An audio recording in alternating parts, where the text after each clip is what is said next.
Tell me I'm not the only one who's so uncultured that they've never heard of the Browning Club.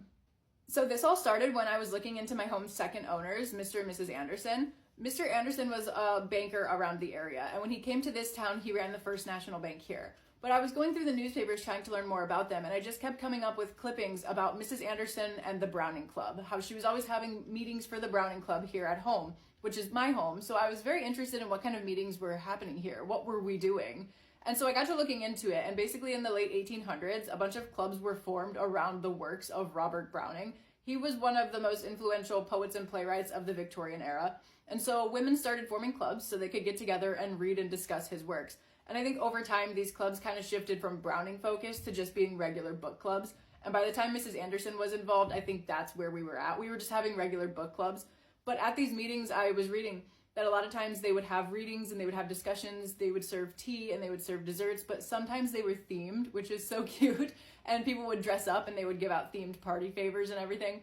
And sometimes these Browning clubs would become charitable or like civic focused in some of their work, and that's the case for ours, which I think is very interesting, because in my town, the Browning Club is credited with giving us our first library.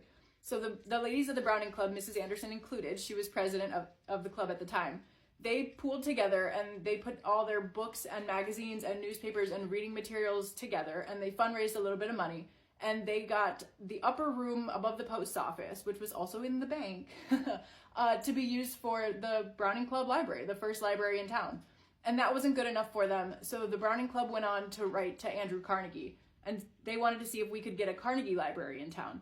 And basically, if you wrote to him, he was willing to pay to have a library built in your town if you guys could come to agreement on a bunch of different conditions and stipulations.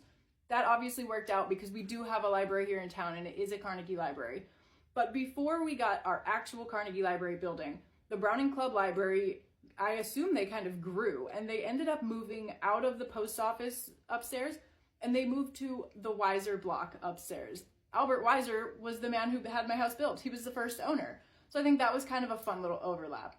But anyway, good for you, Mrs. Anderson. You did a lot of work.